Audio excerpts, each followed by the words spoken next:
Okay, my name is Valerie Martinez. I am Assistant Director of Voces, and today is July the 27th, 2017. I'm interviewing Mr. Mario Lewis. This is a continuation from our first interview on Friday, April 14th, 2017. So, Mr. Lewis, how are you today? I'm great. Good. Thank you again for agreeing to do our second interview. And if we could, the first half of our interview, we left off speaking about your early years. So the second half, let's see, we can begin from those early years. So your post-secondary education is where we pretty much left off on the first one. So where you want to begin?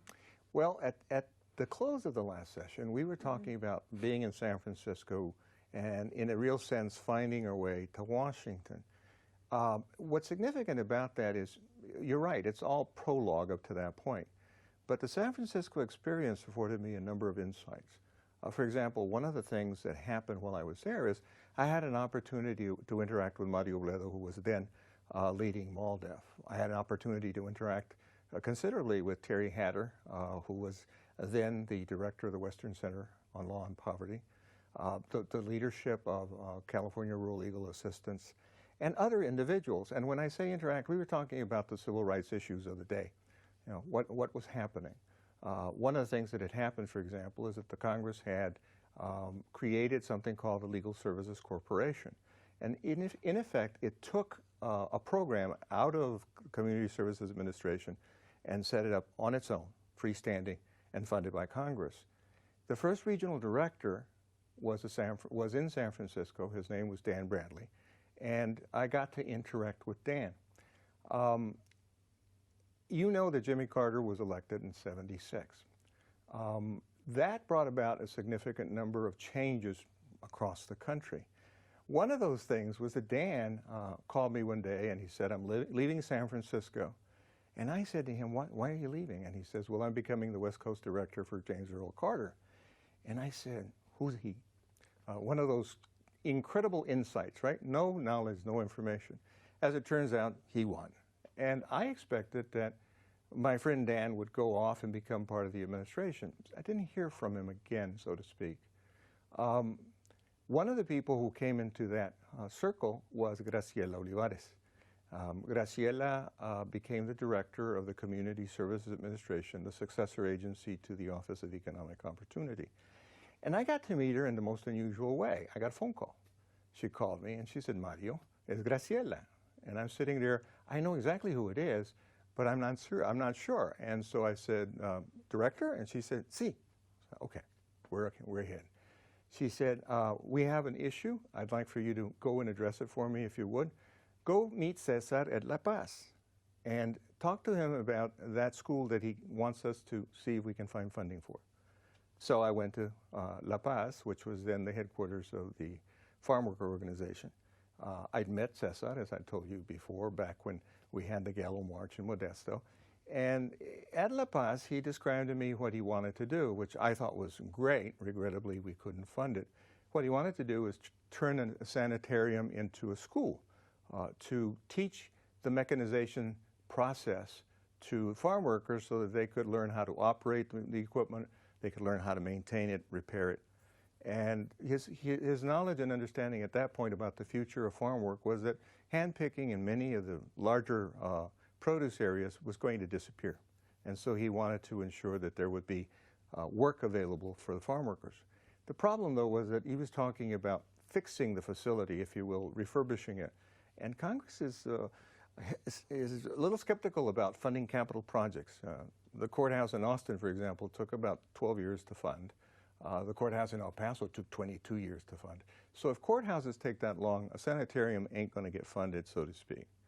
In that process, I discovered that he had a small shack with 2 circular discs next to his office, and I asked him what it was. He told me it was his telephone system. I found that unusual. I walked up, and you got to remember, this is before cell phones. And so I walked in, and they told me that they had a microwave antenna directed at Delano, which is where his actual headquarters were in terms of personnel, and that's the way they maintain communication. I also learned that they wanted something larger, but that it was practically impossible because even though it wasn't expensive, it was a matter of having to get the land to put those antennas on. And that was every ridge on the Sierra, which was owned by the Forest Service or some other government agency. When I came back from that trip, Oh, what were your impressions of Cesar Chavez, and who else did you see in the office with him? Did you interact with anyone else, or what were your thoughts upon? he had tremendous foresight. He wasn't thinking about, in terms of the immediate context, the contracts that were being negotiated or where there might be a strike. He was actually focusing on the future. He knew the national trends in farm-related work, and he wanted to adjust to it in a way that would be beneficial to farm workers. So I was most impressed by that. He was also the standard, quiet, perceived to be passive, but actually very thoughtful individual that I'd known before. He was also very, very warm. As far as others around him, as I suggested, the majority of his staff was still in Delano. He had a couple of people who were around and available to him, but I really didn't interact with them, other than for the engineer who was in that little shack that I described to you. When I got back, I told Graciela about what he wanted, and I told her, based on my knowledge of the law, that why it wasn't possible. And I also suggested that we should actually pursue having someone go up and find out whether or not we could extend his phone service. Primarily because if the land was federal, we had into the federal government. She did send someone up. That person came back and acknowledged that it was a good idea, but that there were some real serious issues that were not related to the phone service as such, but were related to providing medical care in the fields. I ended up in Washington later, and one of the first things I did was I went back to her and I said, we can fix this. And she said, what are you talking about? Back to the issue of a phone service and back to the issue of health services. I said, if we can get HEW to fund grants with the University of California to provide direct phone service to the field, if we can provide the microwave service to the field, then we're able to deal with emergencies, heart attacks, and other stuff like that. And what was the HEW again? And if you could Health, Education, and Welfare, which is now HHS. And if you could remind us of what your position was during this time, and I had become a special counsel in Washington whose primary responsibility was to oversee the 9 regional offices, Office of Legal Counsel. So I was the policy manager, legal policy manager for those offices. But Graciela and I developed a relationship where I ended up being practically, for all purposes, her ombudsman. By way of example, there was a political crisis in Puerto Rico. There were some allegations that there were some improprieties with federal grants.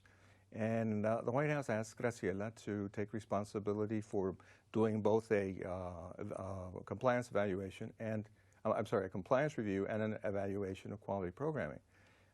Graciela turned around and she said, "Tú hablas español, Mario.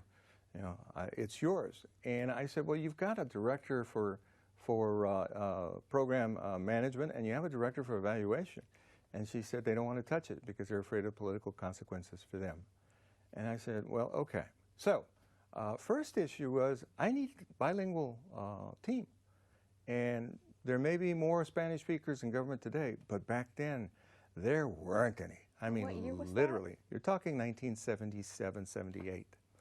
I managed to put 25 people together, borrowing them from agencies in Kansas City, in Miami, in New York City. All of that required interdepartmental agreements about lending people to us. Fortunately, there was a statute that allowed for that. I developed an instrument to do the measuring for purposes of compliance. I trained them. We got on an airplane. We went to the island, only to find out that the governor and the Secretary of Labor, who was actually the manager of the programs, were a little skeptical about who we were and what we were up to, and for good reason. I mean, the history is that the government's never been that good to them. The short answer to the immediate situation was to agree to have them send some people of theirs with us. What they were doing was looking over her shoulder and reporting back every day. As far as I was concerned, no big deal. We visited 118 sites. On the last day of our visit, of our trip, we sat everyone down, took all the data from the instruments I developed, and we actually created a graph which occupied the stage of an auditorium, and were able to show graphically that there were no problems, that all the money was properly accounted for, properly spent, that all the internal controls from financial end were in place, and that there was a quality of service that was acknowledged by the local mayors, the local judges. I mean, it was just a uniform understanding that we were doing fine. Was it perfect? Absolutely not. But because of the graph and because of the data supporting the graph, we were able to pinpoint where we needed to focus on, all of which was to improve program and not to fix it, as it were. And this was before or after working with the farm workers? This was after. This was when I was working with Graciela. We're talking probably 3 years later. That report was given to the White House. The White House was appreciative of it. It was shared with members of Congress who first raised the issue of what's going on. Everybody was fine. That, however, also created a dependence, which was great. I love people looking to me for solutions. For example, in 1979, in the early part of 79, we had a death. One of the persons in charge of our internal audits and inspections, an investigative staff for the most part, died. And Graciela decided that she needed somebody to fill the position immediately, so I became the acting Director of Inspections and Audits. The funny thing is that Congress was working on a bill at that time to create what became Inspector Generals, the Inspector Generals Act. And so for a short period of time, I was an Inspector General under the Act.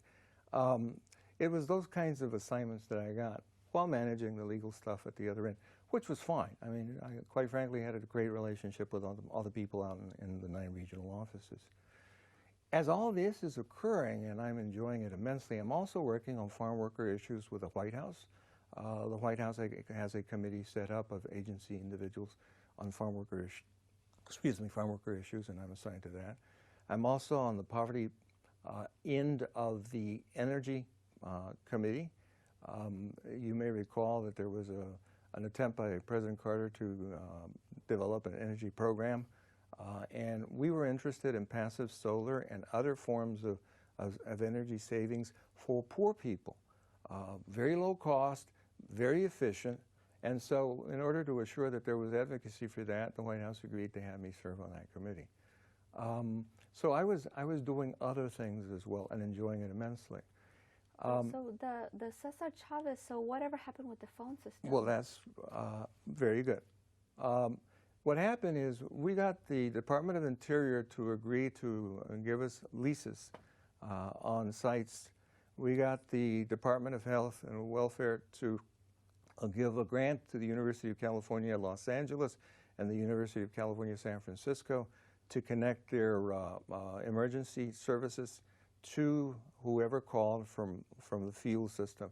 And since they were dedicated phones, which means they only had one line from one end to the other, they knew who was calling, and they were able to respond immediately. As to how many persons may have been saved in one fashion or another, I regrettably can't inform you because I never followed up on that.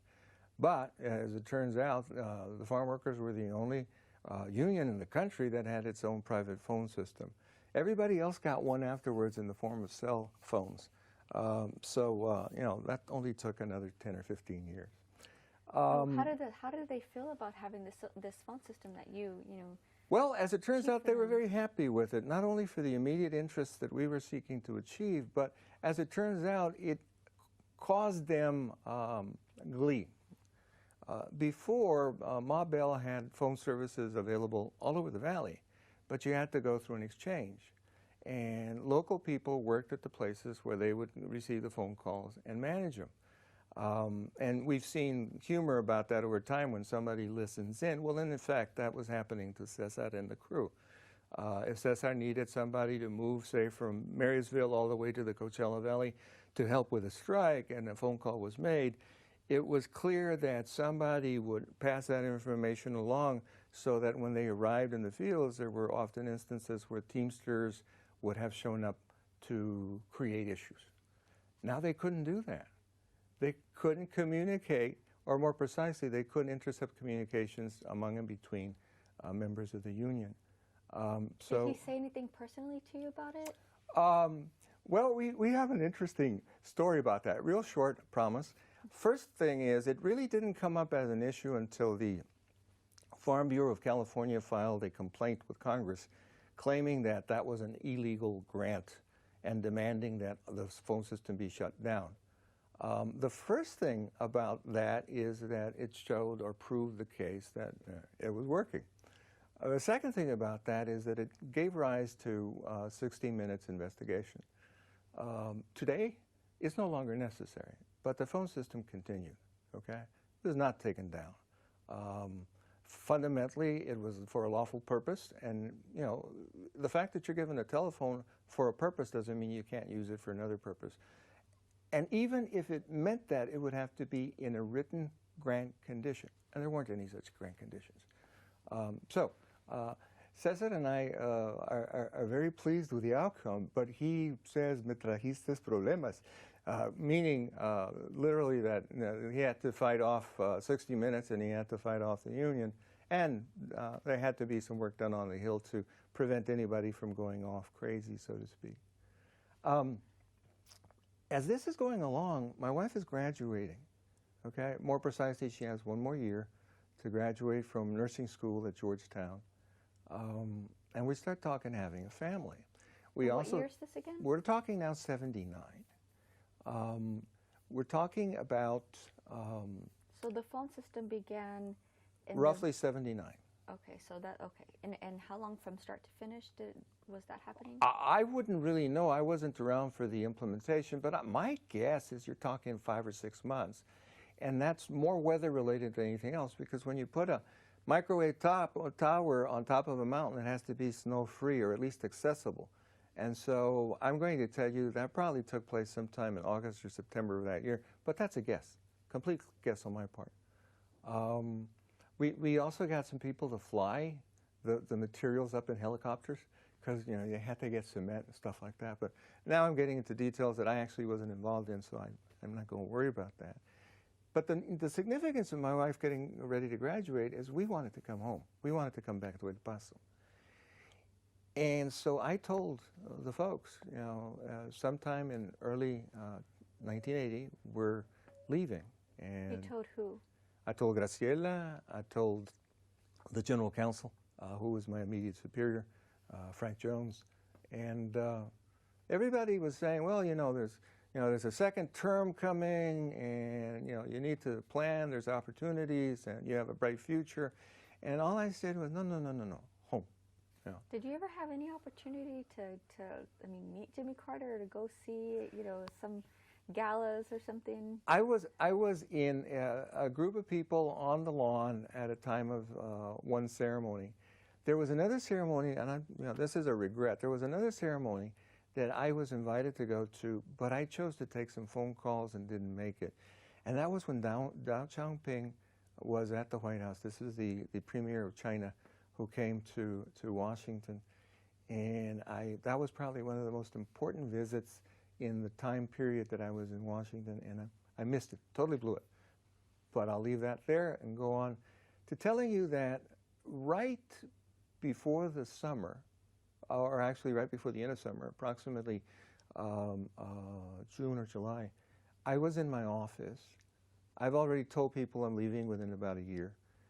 This body flies by my doorway, and then a face turns around and reaches in, and he says, "What the heck are you doing?" Excuse me. "What the heck are you doing here?" And I look up, and it's Dan Bradley. And that's the guy who I had met in California, who went off to work with Jimmy Carter. So he walks in, sits down, I tell him what I'm doing, and I ask him, "What agency do you work for?" And he says, "Well, quite frankly, I was commissioner of racing in the state of Florida." And I said, "Didn't you come to work for the Carter administration?" He said, "No." I said, "Well, what are you doing here?" He says, "Well, they'll be announcing it tomorrow, but I'm going to be the new president of the Legal Services Corporation." I said, "Well, congratulations, happy for you." He got up and he said, "I'll be back," and left. And how long were you there, beginning in Washington and then to this moment? So how long had you already been there? To this moment, I had been there 2 years and 2 months. So you had gone right after your graduation? No, I had graduated from law school, served a period of 2 years in Modesto with California Rural Legal Assistance, served a little over 2 years with CSA as regional counsel in San Francisco, and then went to Washington. Okay? So there I am, sitting in my office. He comes back and sits down and he says, you know, one of the things I'm going to need is a general counsel. Would you please apply? And I said, no, Dan, I'm going home. What do you mean you're going? My wife and I are going to go have a family in El Paso, raise them there, and have them to be with grandmas and grandpas.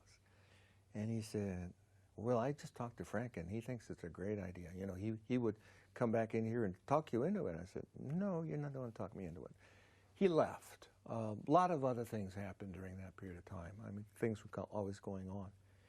And Barbara, who was his secretary, called me up one day, actually his administrative assistant, called me up one day and said, I know you're not interested in the job, and I'm not calling you about the job. But Dan wants to train his interview panel. So, okay, what does that mean? He says, well, there are 14 people. It's a huge panel, and we got all the interests. We got lawyers on it. We got clients on it. We got community leaders on it. And we want you to come in and go through the process so that they know how to work together in interviewing someone. And since you would be a perfect candidate, you're able to deal with whatever their concerns are. So I walked in the guise of being a trainer, as it were, and did the interview. And Dan wasn't in the room, and I was completely satisfied by that. And just towards the end, he walked in, and he sat down at the end of the table, crossed his fingers and stared, and then it was over. I thanked everybody, got up and left. I flew to San Francisco. Now we're talking first part of October. Of 1980? No, 1979. 79. I flew to San Francisco. I went there to appear before Judge Renfrew. Judge Renfrew ended up being the first Secretary of Education later, under Reagan. And my reason for appearing there was that one of the cities along the Bay Area was challenging our right to take funds away from them because they wouldn't include poor people on the board of directors. And that was a statutory requirement. And so when I'm there at 6 o'clock in the morning getting ready for a 9 o'clock hearing, it's actually 9 o'clock in Washington, D.C. And my phone rings, and I pick it up, and it's Dan Bradley. And Dan says, I didn't call you to talk to me, but there's someone here who wants to talk to you. And I said, okay. So I put the phone in my ear, and the next thing I hear is, Mr. Lewis, my name is Hillary Rodman. I'm chairman of the board, and we have interviewed 39 people who have been recommended to the board. The committee that made the recommendations interviewed 112 people. And everybody's in agreement. We would like for you to have the job as general counsel. And I said, thank you very much. I'm flattered, but Dan should have told you that my plans are to go back to El Paso and raise a family. And she said, oh, I understand about families. I've just had a baby. I said, well, that's great. Congratulations. And she said, I don't want you to hang up the phone. I said, okay. And then she talked with him a second, and she said, okay, I need to go. I've authorized Dan to negotiate anything that you want, and I don't want you to turn this down. Please. So Dan got the phone, and he says, what will it take? And I said, Dan, the first thing it's going to take is my wife to agree, and I know she's not. So, I'll let you know. Hung up, went off to my hearing. Fortunately for me, I didn't have to make any arguments because the author of the legislation that I was trying to implement happened to be sitting in the judge's chair, which I didn't know. So he took that city to task. What city was it? Well, I don't want to. No need to bring that up. The long and the short of it is that he advised that he would deny their motion. Or rather deny their suit to stop us. And he suggested to them that as soon as I had an order for him to sign, it was his expectation that they would in fact start the proceedings to terminate their funding. And what was the judge's name and what state was it? This is the federal district judge in California, San Francisco, Renfrew. So well, now I had a pickle, but I didn't think I had a problem. My wife wasn't going to agree to it. So I picked up the phone, I called my wife, and I said, I've got some news for you. This just happened. And she said, and you took it? I said, no. First of all, this is an agreement, you and I. You know, we've always agreed to stuff. And secondly, I was sure you'd be opposed to it, so I'm opposed to it. And she said, think about it. Well, the long and short of it is I became officially their general counsel on the 1st of January, 1980. So what were your thoughts? What was that process of when she said, think about it? What were you thinking? I was at a point in my career where I was extremely confident about being a good lawyer, extremely confident about the law in the areas in which I would be expected to afford or give opinions. I was flattered. By the way, Hillary at that time was the wife of the governor of the state of Arkansas. But in stature, she was a more significant person in the legal services community than she was nationally. She'd been with the Children's Rights Project, and I knew about her work. So I was flattered by that. I was also flattered by Dan, taking the time and trouble to do whatever he did to bring all of that about. So sure enough, I did become their general counsel. I was very pleased to become their general counsel. Initially had a great time, and when I say initially, for the next 7 or 8 months, it was doing the kind of stuff I wanted to do. I'll give you an example. So this is still late 79? No, we're in 80 now. 80, okay. The example is, oh, by the way, on March 16th of 80, my wife announced that she was pregnant. So I told you a family was coming, and sure enough, she also was going to graduate that May, which she did. So had life been different, we would have left Washington in May, June, come to El Paso. The reality is that now we're doing great stuff. I was just about to tell you a story of a congressman who passed a statute, that is proposed and got passed a statute that said that Legal Services Corporation employees could not represent illegal aliens. I issued an opinion that said fundamentally that we were not INS and therefore were not in a position to determine someone's status. And as a consequence, unless we knew that the person had an order of deportation, we had to represent them. We generally didn't represent people in immigration-related matters, but people who are in immigration status of the kind have spousal abuse problems, have child abuse problems, have landlord abuse problems. In other words, they have the same problems everybody else does. So to simply say they can't be represented was abhorrent, and quite frankly, he didn't accomplish it. His statute didn't afford him that outcome. I will tell you that I got a few barbs from members of Congress for the opinion I issued, but in order for them to reverse me, they had to pass a statute, which they did 2 years later. So right now, okay, whenever you became general counsel, where are you right now located? I'm actually in Washington, D.C. So you're in D.C., and then your wife is pregnant in D.C. with you? Yes, she is, and we're delighted. Among the materials I shared with you is a photograph of a baby shower at my office, and you can see her beautifully pregnant. The world changed for everybody in 1980 because a gentleman by the name of Ronald Reagan got elected as President of the United States. And Mr. Reagan's history with legal services had not been a good one. Quite frankly, he had sought to eliminate California rural legal assistance for a whole bunch of reasons, including that it had been actively involved in the early organization of the Farm Worker Union. He didn't succeed at that. But now as president, he was proposing to zero out the agency's funding. He never accomplished that. There were too many members of Congress who were supportive of the delivery of legal services to poor people.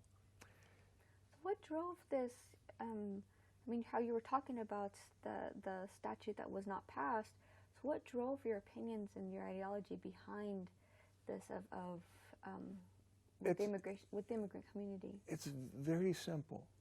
Our law and the history of our law is about equal access to justice. Everybody. It doesn't say for citizens only. It doesn't say, you know, if you're born here, then it's for you and not for anybody else. It doesn't say anything like that. It says equal justice. If you go to the Supreme Court of the United States and you look up, it says equal justice. And the consequence of that is that my training as a lawyer and my experience as a lawyer viewed the reality that if we denied justice to anyone, they'd had no recourse but to turn on us as a society. And so in order to assure that we continued being the society we were, we had to afford everybody an opportunity to be represented, to have access to the courts. That's what drove me. That's what made me think of finding a way, and it was too difficult to achieve, but finding a way to assure that we could continue representing people who were struggling. Did these ideas develop while you were in law school, or did you have them prior to? Where I grew up, it was evident in many ways that we were not treated the same. We meaning Mexicanos. It was also evident because of the television scenario relative to the Black Civil Rights Movement that blacks were not treated the same. So it instilled in me at a very early age was the view that, you know, this isn't right. It simply isn't right. Fortunately, in law school, I had peers in terms of the teaching staff who were socially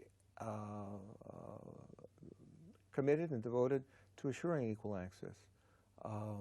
Earl Johnson, who present day is or has retired as a Court of Appeals judge in California, was one of the early instruments in the formation of a legal services program out of the Office of Economic Opportunity. He was an instructor of mine. All the people I associated with and ran into and were educated by thought that and believed that, and they still do. And there are still many of us in this country who do, notwithstanding the present orientation of the Department of Justice. So there we were, a new president, everything was changing. I had committed to 2 years, and you know that was one of the terms and conditions of my becoming general counsel. The following July, after selling our home, my wife moved to El Paso with Diego. Best thing I ever did, apart from my daughter. That is my son Diego. Actually, the third thing, because the first thing was marrying my wife. The year of 1981, I spent a great deal of time trying to provide legal advice in connection with how we would handle grants and how we would fund programs, because it was clear that there was an axe that was going to fall. In October of that year, the end of October, I decided to move back to El Paso, having finished, if you will, what I thought was most of what I was expected to do. And this was the end of your second year? The end of, the end of my second year. So it's 82. No, actually 81. 81. 81. So what you end up having at that point is the board of the corporation saying, we don't want you to resign. We would prefer if you would remain simply as general counsel, but out of El Paso. And I said, you know, I don't think that's right. But what I will do is I will remain as a consultant lawyer outside of El Paso. And my deputy can serve in that capacity as general counsel. Or you can hire someone else, knowing full well that nobody would be interested in the job primarily because the end potentially was coming. It never came. But it would be difficult to go through that process. In December of that year, when Congress was in recess, the president appointed a new board and literally fired the old board. There were some issues about whether he could do that or not. That got into litigation. But as the consultant lawyer, the new board called me up on Christmas Eve and asked if I would participate in a board meeting with them. And I said, sure, you know, what can I do for you? And they said, well, you know, we're going to do this telephone conference and we're going to pass a series of motions and we're going to stop all the funding decisions that have been made. And I said, you can't do that. And they said, what are you talking about? I said, well, have you published a notice of your meeting? And they said, no, we haven't. I said, well, the statute requires you to publish a notice of your meeting, and it requires you to post an agenda of your meeting, and the meeting has to be open to the public, and you cannot have this phone call. Well, a number of people objected on that phone call because what they wanted to do was they wanted to stop all grants, and they wanted to just kill the program immediately. For legal services. For legal services. And after a few give and takes, they hung up on me. One of the things they also did in that phone call is they called Hillary, and they put her on the phone because they were a little apprehensive about whether the president could have actually done what he did. So what is Ms. Clinton's, what is Hillary's role in all this? Why are they She's chairman of the board. Okay. There's a board of 11 people, and she's the head of that board. She's no longer the head of the board because she's been removed, but they called her to be an observer, okay? Their intention was that, they wanted, to hear anything from her that she might object to, knowing full well that if it was a matter of voting, they had all the votes, okay? Because they did. Hillary called me after that phone call, and she said, thank you very much, I appreciate that. And I smiled at her meeting on the phone, and I said, Hillary, I just fulfilled my duties as a lawyer. That's all I did. Okay. So that board actually had a formal meeting. They announced it in January of the following year. Now we're in 1982. So they followed the rules that you said. They followed the rules. They invited me to Washington. And as they started their discussions and the like, I informed them that they couldn't take the actions they were proposing to take. Specifically, they made a motion to terminate all grants. And I informed them that the law required that they could only terminate grants for cause, and that all the grants had been made in September, and so a formal proceeding to terminate 380 grants would be, somewhat cumbersome and complex. How much money was involved in the grant? $382 million. Then they tried some other actions, but by that time there was a gathering in this public setting. There were 200, 300 people in this room. And so every time I piped up, whatever they wanted to do, they had to stop.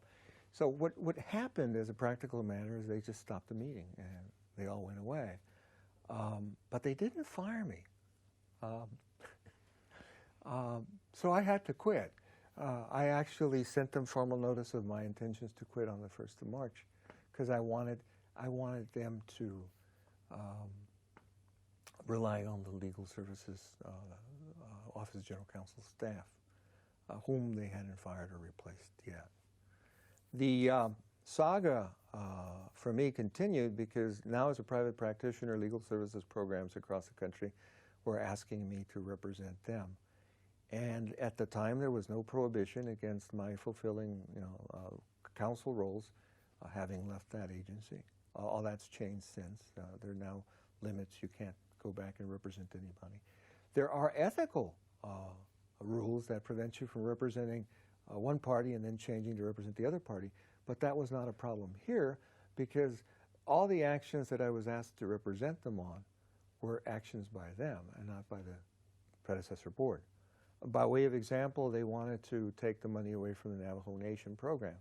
And so Peterson Saw, who was then the director, through communications with others, invited me onto the reservation and asked me to prepare his program for an investigation, which I did. And in fact, I was physically present for the investigation. It was likely to be the case, and turned out to be the case, that there was no basis for determining grounds for termination. So even to this day, that program is still funded and operating. But now I'm in El Paso. My wife is working as a nurse, and I have to start practicing. So I start a private practice. So this is 82 already? Now we're in 82. I was more interested in establishing relationships to start a practice than I was interested in what kind of law I would practice. So after 82, did you have any other communication with Hillary? On a couple of different occasions, there were meetings of different kinds. At one point, I was providing training on how programs could deal with for-cause terminations across the country as a consultant, and in more than one occasion, she was there in some other context as part of policy discussions. Did you ever get to meet her in person? Oh, of course. As counsel to the board, I was responsible for preparing all the board materials, board agenda. They had their own staff, but from a legal perspective, and whenever they were making decisions, they had to ask me whether they could or couldn't, or the parameters of a decision, any limitations, that kind of stuff. So yeah, actually for 2 years, we were actively engaged one with the other. First time I actually met her is a great story. She called me to Memphis they were having a board meeting in Memphis, and she called me to Memphis to meet the board. This was before I became their general counsel. And a friend of mine, Cecilia Esquer, she was an attorney from Phoenix, was on the board. And Cecilia met me, and she took me up to her suite, and she was there with the baby. And so I met the baby, Chelsea, of course, and I met Hillary at the same time. And I sat there for a few minutes while Cecilia and her discussed child issues, associated, none of which I had any experience with. Now I understand. That was a delight.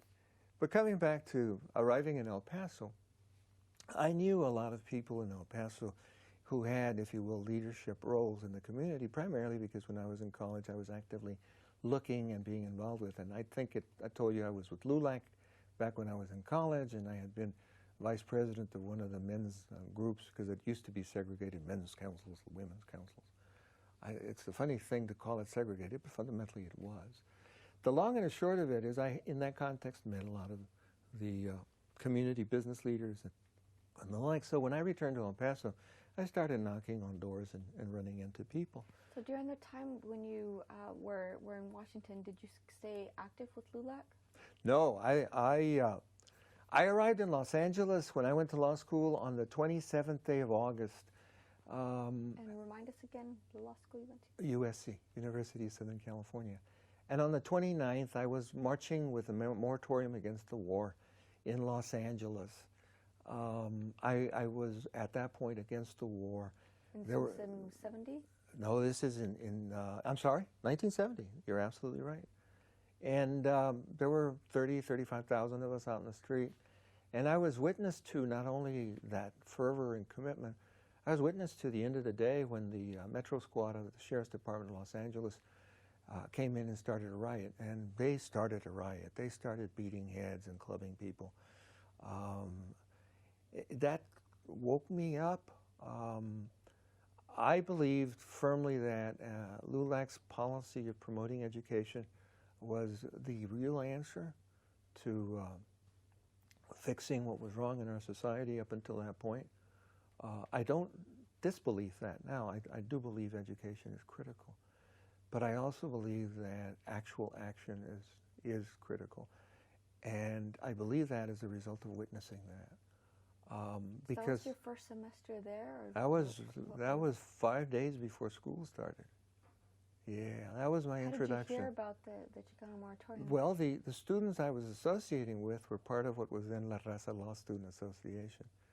They were introducing me to campus life and the like. And so one of them said, there's a march, let's go. And, I'm new in Los Angeles. I don't have any place to be, so I went.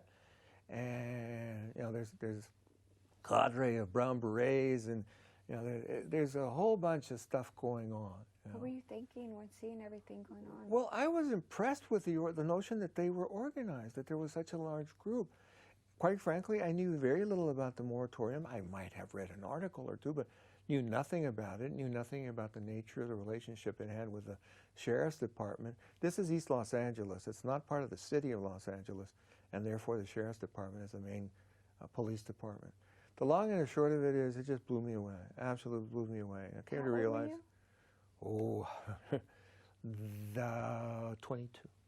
Yeah, 22 years old. Did you stay the whole day from? Yeah. Morning until night. At night, running in alleys and hiding in the dark.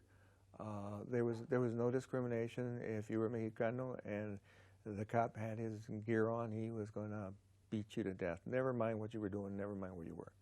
That happened again on the 17th the 16th rather, of September, where they had a second march. Typically, or specifically, it was called a celebration march on the Mexican independence. But fundamentally, it was, you ran us out of here once, and we're going to show you can't do it again. They did it again. On that one, we ended up hiding on the floor in a restaurant, where the owner of the restaurant simply shut the lights off because the Metro squad was marching up and down the sidewalks with full riot gear and batons. Who was the restaurant owner, or what was? Oh, I very honestly, I couldn't tell you. Was it like a Latino? Oh yeah, this was in the barrio, and the reason we ended up in the restaurant is we saw the buses of the Metro Squad arrive and the cops jumping out on both sides of the street and marching down the street, and we knew what was coming. And this was the 16? El 16. It was 7:30 at night. We walked into the restaurant, and somebody in the group I was with, and it wasn't like we were in a group, it was just a collection of people, said, "Ahí viene Metro." And the guy turned the lights off, y al piso, and everybody went to the floor, flipped the sign closed, and they walked right by thinking the place was closed, and we were on the floor. Were there other people in the restaurant eating? Yeah. Did they all do the same thing? Yes, yes. They knew what was coming. It was a stage of fear. It was really ugly. Bring you back to El Paso, or you want to ask me something? A couple something? questions on Sure. that one. Did you hear about what happened to Ruben Salazar? Yes, that had happened on the 29th. What were y'all's thoughts, or where were you when you heard it, and what did you do, you and your friends? The thing that shocked me was that they had actually used a tear gas grenade. Were you in that area? No, that was half a mile away from where I was. The fact that he was killed didn't surprise me. The fact of how he was killed shocked me. And it's funny because I had never heard of him until 2 days before. When I first arrived in Los Angeles, I was told to watch the local PBS station KMEX, and él era el locutor. He was the announcer. And not only was he announcing, he was describing, what was coming, what people were fearful of, and the like. And so when somebody said, "Ahora es," this is, subsequently 2 days later, "Ahora es el día de la marcha, vamos." I went. Again, I was impressed by his eloquence, and then to find out he was dead, and then later to find out he was an El Paso one too, all of that kind of just blew me away. Back to El Paso. I'm starting to practice law. My wife is practicing nursing. Diego is growing by leaps and bounds. And in the course of meeting people, I run back into Paul Moreno, who I knew, and Alicia Chacon, who they were both buds, very, very close together, George McCallman. And I'm trying to figure out, who they know and who they could refer me to. And who are they? What are their roles in El Paso? Paul was a state representative. He was one of the longest-standing state representatives in the Texas legislature.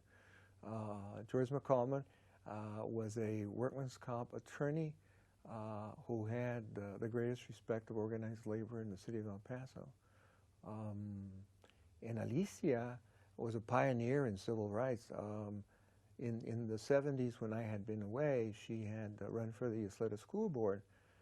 Interesting enough, Isleta was and has always been predominantly Hispanic in terms of students, but nobody had ever served on the board who was Hispanic. So she was the first one. This is, of course, before districting. This is when the arrangement was general elections, and of course you couldn't get elected. She managed to, and then a lawsuit was brought to keep her off the board, and then a countersuit was brought to put her back on, and so she eventually served. Later on in life, and part of my life, she went on to serve on the city council and was the first Mexicana woman to serve as a county judge, the highest ranking position in the city of El Paso. I'll tell you a story about that in a minute. And is actually one of the old stewards of the Democratic Party. Old not in terms of age, but old in terms of being there for a long time. She's still very active today, is part of the Texas Women's Hall of Fame. In the course of setting up a practice and in the course of setting up a home life, we started attending our church. We'd always gone to church. My wife's devout, and I learned subsequently, I'll tell you about that too, that I should be too. But in going to church, I heard an announcement from the pulpit that there would be a meeting of a Paso on Saturday afternoon at a local church. And I'm kind of going, what's that? So waited around and I asked, what's a Paso? And they told me it was the El Paso Interreligious Sponsoring Organization. And I said, okay, what is that? Well, it's a group of people who are organized across the city who are seeking to empower poor people. Well, that sounded like something I wanted to do. So I went to the meeting, and I became suspect. And I was told that. Why are you here? Well, I'm here because, I think I would like to know what you do, and I'd like to be part of it if it's of interest to me. Well, who are you? And so on and so forth. And most of the questions were directed to me by a woman by the name of Margarita Sanchez. This is still in 82? We're talking 82. Margarita, I mentioned earlier, is one of those people who came into my life, who has remained in my life. Incredible, corazón tremendo, incredible woman, huge social justice conscience. In any event, I did stay and I did listen, and I heard that they were going to have what they call an action. Now, there's a Austin Interfaith here, and it's very much like that. At the time, I didn't know. So I went to the action. And there were easily 200, 300 people at the action. If you asked me what it was about, I couldn't tell you. But one of the leaders of one of the parishes was Luis Aguilera, who happens to be a cousin of my wife's. And, he opened his arms and, bienvenido, whatever. And so he got the word out that I wasn't, somebody trying to harm them. And why do you think they were so suspicious of you? Well, because I didn't know this at the time, but the powers that be in the city were starting to say that this was a communist organization. And that started appearing in the newspaper, and it started appearing in radio news, and they made reference to this guy Saul Alinsky, who everybody knew was a communist. And so I started reading. Well, I knew about the Industrial Areas Foundation from other stuff, but I didn't know that it was founded by Saul Alinsky. And so pretty soon I sat down with my wife and I said, I think this is the right group. And she said, why? I said, because everybody's against them. And she said, but what is that going to mean for your practice? And I said, probably not good things. And she said, okay. So I started participating. Within 2 months of my participating, it became apparent that they had several long-term goals in mind, and they both fit. When I say both, there were two that I was very, very much in agreement about. When I left El Paso, the registered voters that were Hispanic were very few. They were 70% of the population and probably 22% of the registered voters. And I knew that if we could change that, if we could empower us to vote, it would make a world of difference. The second thing I knew is that it wasn't just a matter of registering voters. You had to get them out to vote. Because my mother had shown me that it was the fear of going into a voting booth that had kept her away for years. She used the excuse that she didn't want to pay poll tax, but when I told her there wasn't any poll tax, it was still, something that was very frightening. What was she afraid of? Did she ever tell you? I suspect that it was some form of community shared stories about being manhandled and abused at a voting station or something akin to that. I don't know. I didn't ask. I do know that after she voted, she said, "Es todo." And I said, "Yeah." She voted every election after that for the rest of her life. What year did she start? It would have been in 68, 1968. Yeah. So that changed her world. And I knew from that experience that it would change others. So we undertook that action by involving the Southwest Voter Registration Project. The newspaper reported that we had registered, this is in sequence, something akin to 10,000 people in the first couple of weeks. So was the Southwest Voter Project already established in El Paso? Did you No, bring some? they were in San Antonio. Right. We brought them in for training. So did you get to meet Willie Velasquez? Yes, I did. How do you do this? You know, what's the nature of, you know, the comeback? How many times do you come back when they say no? How do you go the next step? Getting them out to vote. All those training aspects we got in one afternoon, actually. Ernie Cortez, who you may or may not have heard of, was one of the founders of COPS, which is the San Antonio program that preceded at Paso. And Ernie was one of the people who would come up to provide us training. The head organizer was a guy by the name of Ronald Reagan, brilliant young man, who was originally from Houston and returned to Houston after the Paso experience. The net results of our efforts resulted in, out of, say, 100 registered voters, we had 64, okay? We became the majority of registered voters and have remained, we're talking 64, roughly. We became, it's in the materials I left you, actually, it's that information. As to the total numbers, it's also in those materials. The year? It took us a year, yeah. So from like 82 to 83-ish? Yeah. And it was, you know, every weekend, it was 100 people, door to door, up and down south of the freeway, in the barrio. Did your wife come and help you do this, or was it just a group? Fortunately for me, my wife worked because I was busy helping organize and stuff like that. Fortunately for me, my wife's always been 100% behind what I do. And when it came to this, even to this day, she laments that Paso couldn't have continued as part of our lives. And I'll explain what happened next in relation to that. But the reality was that it was invigorating, it was challenging, and there was so many people against it. I even heard from a friend a few years later that one of the judges had commented to him privately that he was very terrified about me because he knew I was a communist, the way I handled myself in court, and that he was often persuaded to rule against me but was afraid of doing that. And this was a very nice going, easy kind of judge, and I was just taken totally aback. But it also underscored the proposition that there was this fear.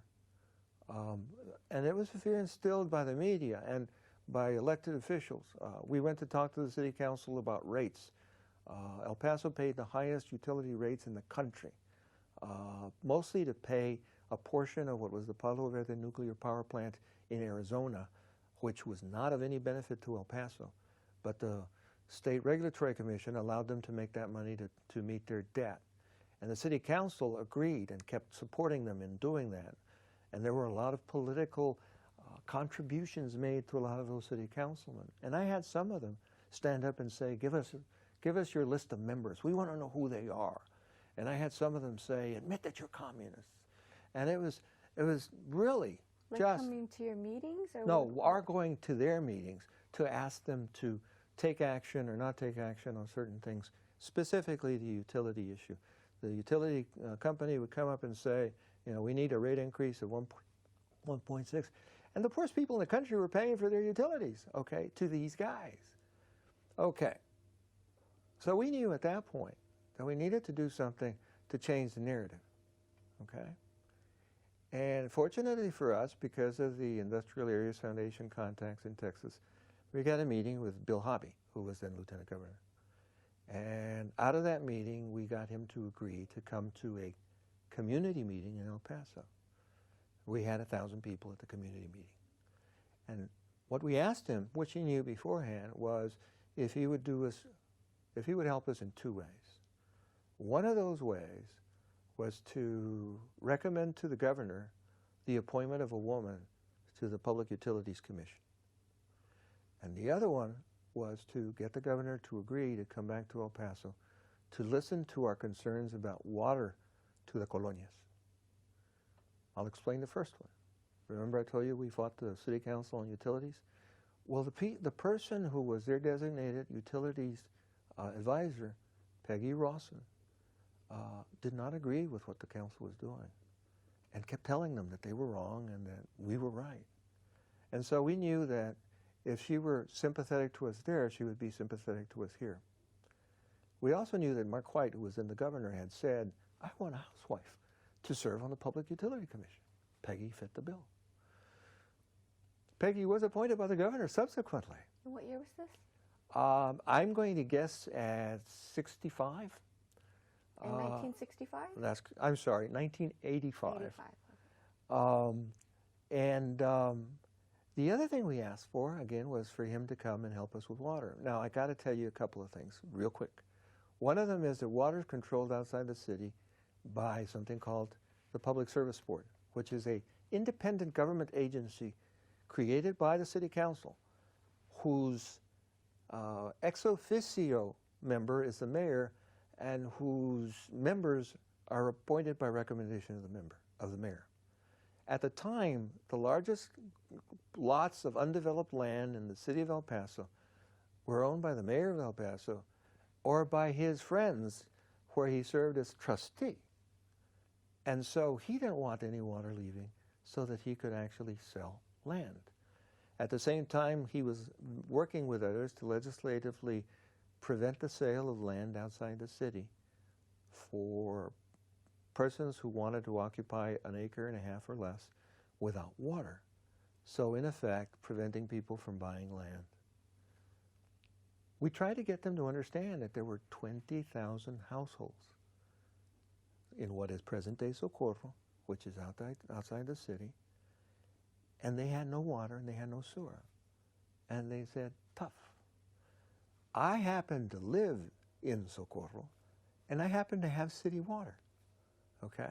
So I knew it was possible. By the way, they couldn't take my water away. It had already been extended because my prior owner had a relationship with the mayor. So, didn't know that, but I was able to find that out. So we got Mark White, and we put 5,000 people inside the convention center.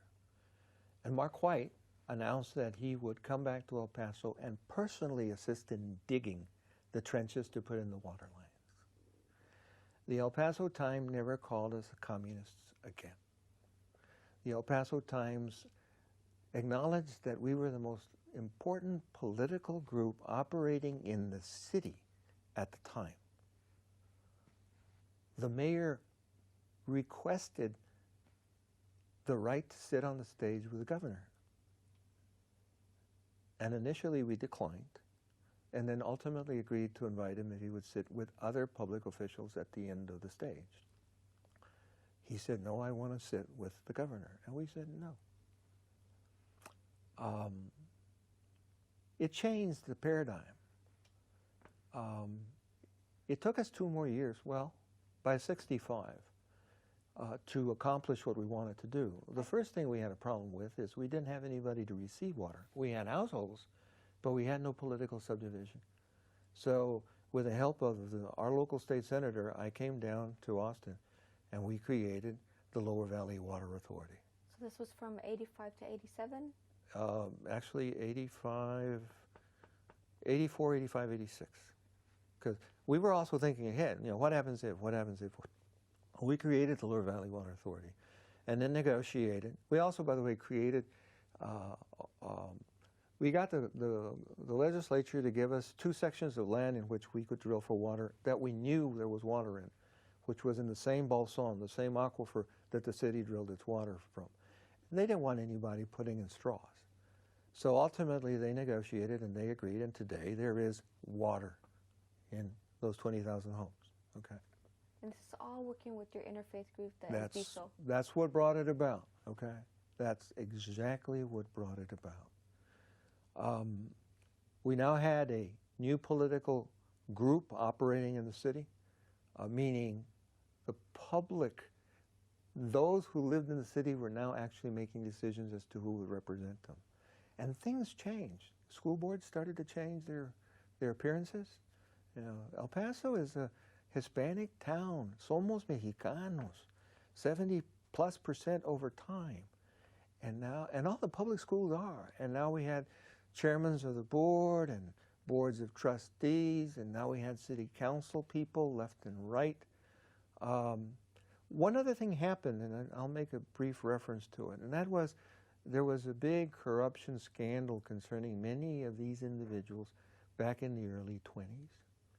And I had one person say to me, Bess, we said your people can't do this. And my response was, the same thing that happened in getting people to come out to vote happens in people serving in public settings. They don't know. They're new to us. They're vulnerable. Wait till the next generation comes around. And by the way, the next generation is now in power. There are no real scandals of any kind. The present county judge is a Mexicana. I mean, the scenario goes on and on and on. Things change. We're no different than anybody else. But give us an opportunity to learn. Give us an opportunity to experience. And we'll perform as well as anybody else. So, it's now 1985. Okay. Excuse me, okay. Those things that I wanted to see happen have been happening. There is a need for leadership change. By the way, that organization was run by 5 executives, or more precisely, it was a board. And I always served on that board. And Margarita always served on that board. But it was evident that there were other people who, because part of the lesson of empowering is the lesson of affording them the opportunity to do for themselves. And so they didn't need a guy who had legal training, okay? The first thing I told them, which everybody scoffed at, was you don't need lawsuits and you don't need lawyers. Lawsuits and lawyers take years, okay? Community action takes weeks, if not months. So the reality is I moved on. Were you still doing your practice at the time? Oh, yeah. And by the way, successfully, okay? The reason, and it sounds like a brag, the reason I'm doing it successfully is I succeed, I win. All the cases I took to trial, save for one, I won. And these, you said you didn't focus on one aspect, you covered... By now, I'm changing.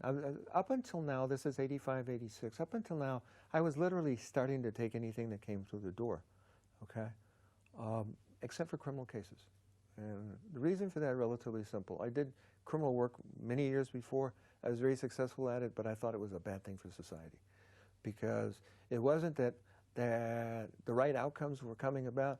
It was that either the institutions couldn't house people, the jails were full, or the prosecutors were too busy doing too many cases to pay attention to the one that you were doing. So I decided I'm not going to help this along. I'm not going to do criminal stuff. So I end up back in 86, 87. I'm now starting to focus on small governments. I'm doing water districts, helping local small communities put together their water districts so that they have water. As this moves along, I have had a relationship with a number of different other people. David Hall, who runs Texas Rural, or now Texas Rio Grande Valley Legal Services, used to be Texas Rural Legal Assistance, who just retired, by the way, has asked me to assist in connection with some of the work they're doing. So I'm doing that for his organization. Right now, or no, this is 86? Yeah, this is now 86, 87. So I'm starting to do institutional assistance, that's organizational assistance. as a consequence of that, I start moving in the circles where Jose Rodriguez and Carmen Rodriguez. And then who are these? What was their role? Jose Rodriguez is present state senator from El Paso here. At the time, he was the area, I guess they called him regional director for TRLA in El Paso. Carmen was with the El Paso Legal Aid Society. They are now husband and wife, or were actually at that time. But she was Rodriguez to begin with, so it's kind of one of those where they got together and nothing changed, so to speak. And so we kind of had discussions about maybe we should practice together, maybe we shouldn't, that kind of thing. About 89, I'm sorry, no, that's right, about 89, those conversations start taking a more clear form. And so in 1990, we set up a practice. We call it Rodriguez-Lewis. And what we want to do is we want to focus on employment-related law, and we want to focus on institutions, on small governments. By 91... And how do you define small governments? Schools, water districts, municipalities, the kinds of places where they can't afford a full-time lawyer, or if they can, they don't choose to hire one, they choose to hire a firm. And so we now start in those areas, and we find ourselves in a situation where Isleta has been taken over by the state, Isleta Independent School District, because of not low-performing schools. It has a slew of them. The board is operating somewhat dysfunctionally. The superintendent has announced that he's going to resign. So it's not a pretty sight. The state has appointed a gentleman by the name of James Vasquez as the monitor and then subsequently as the master of the district. And how far away is this from El Paso? This is in El Paso. And so Isleta's one of the school districts in El Paso. El Paso City has 3 school districts in it. It has El Paso Independent, Isleta, and Socorro. Okay? So what you end up with is a situation where the state's just about to take it over, and we get a call and are asked if we can come in and provide legal advice. So I walk in and I meet James Vasquez. He's not going to hire us. The board's going to hire us. But it's absolutely clear that he's going to be the most influential player in the room. Dr. Vasquez had retired from being the superintendent of Edgewood School District in San Antonio, and had been the principal who brought about the lawsuit against the state because of its funding policies. And so at that point, he was actually one of my heroes, although I'd never met him. And to this day, he and I are friends. Jimmy and I sat down and we had a nice long conversation about what was needed. And based on what he said was needed, I met with the board and I told them what I thought they needed to do and that we could accomplish it. And they chose to hire us on an interim basis, not full-time, which we said was fine. So we started doing what they needed done. And within 2.5 months, we'd established the relationships necessary with the senior staff of the school district, with the employee management staff, because a lot of school district work is actually running any organization with people in it, hiring, firing, all that kind of stuff. And to make a longer story longer, which I managed to do, we were instrumental in hiring their new superintendent. That superintendent arrived from California. His name was Anthony Trujillo.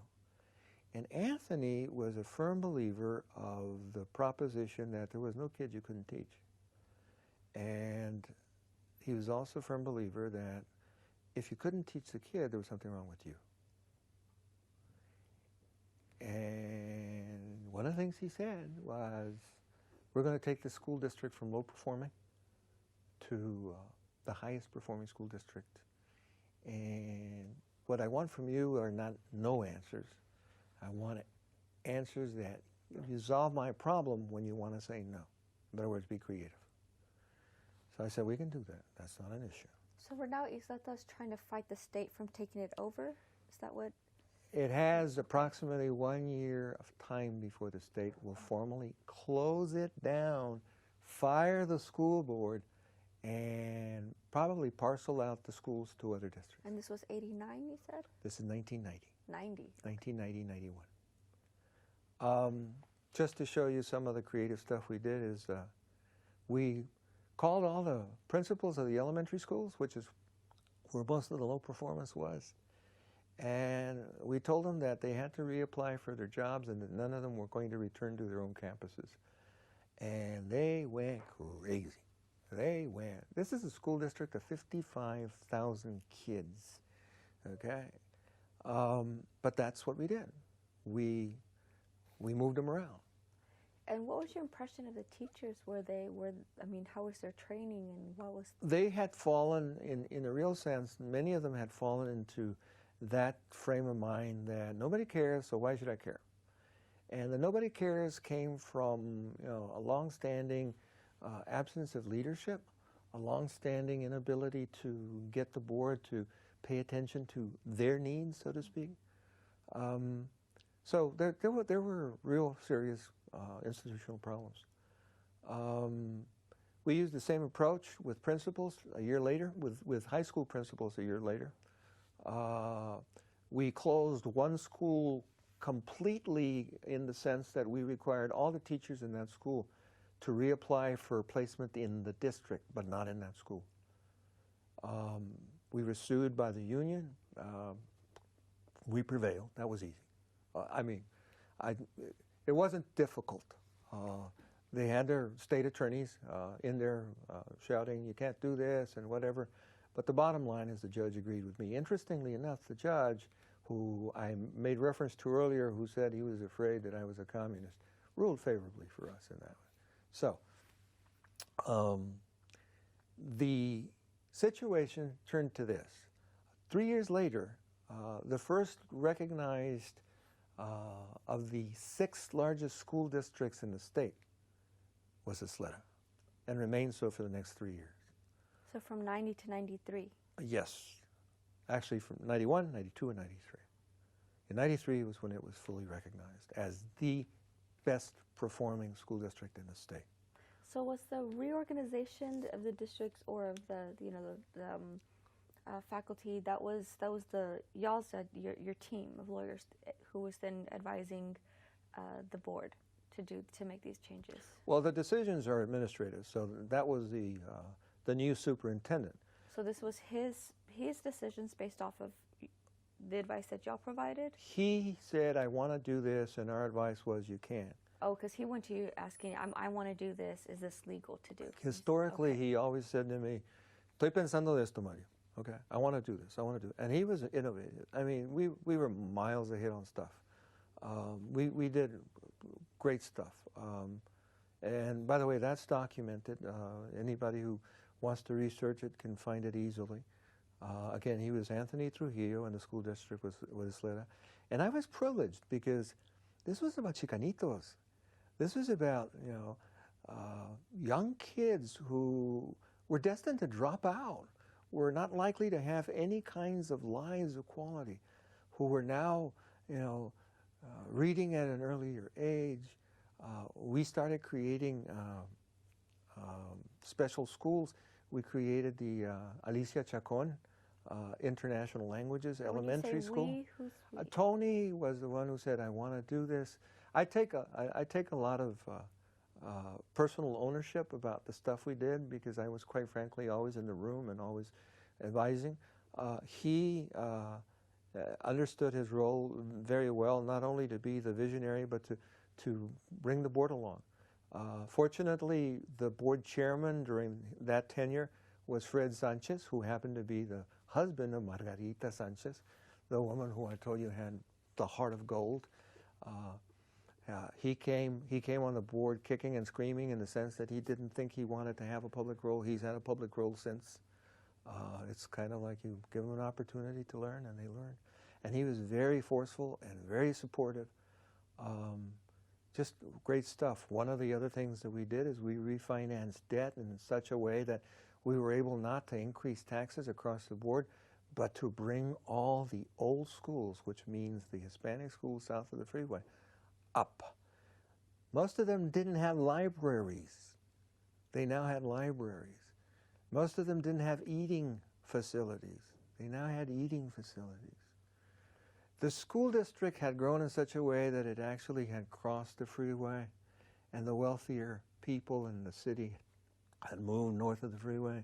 So the newer schools were built in the newer section. Everybody had better stuff north of the freeway. And by the end of Tony's tenure, south of the freeway was performing at the same level as north of the freeway, and the quality of the facilities was comparable. It was just a joy to see all of that take place. So I'm in the middle of all of that, having a wonderful time. I skipped over an event which I should go right back to. In 1985, on the 22nd of May, my wife gave birth to Elena. So Your second child. My second child. And so ahí estaba el par. We had a boy and a girl, and we were delighted. Diego was a blessing. Elena was a blessing, and they are to this day. Great kids. We kid continuously about how difficult they were. They never were. They literally never were. But if you had told them that when they were younger, that would have been a bad thing. They were great. From a school performance standpoint, they were top of their class. My daughter graduated a year before she was eligible, or more precisely, she decided as a junior that she wanted to graduate and made it possible. She took all the extra courses, and had she graduated as a senior, she would have been in the top 10, but by 0.2%, she ended up number 11 of her junior year senior class. So she did an exceptional. She ended up here at the University of Texas. And she now lives in Austin after having her own baby girl, who, by the way, this is 4. My 3, soon to be 23-year-old Sophia. Grandpa may not be around, and so Grandpa needs to not only a reminder of what I was like, but hear about what life was like with me. Take you real quickly back up to 96, 97. Well, actually, I need to take another step back. So we ended in 93. Yeah, Alicia Chacon decided to run for county judge in, I believe it was 89. When was, oh, I'm going to feel real bad about this. The woman governor, I can't think of her name. Oh, Ann Richardson? Ann Richards elected. When was she elected? Do you recall? Well, in that election, Alicia ran for county judge.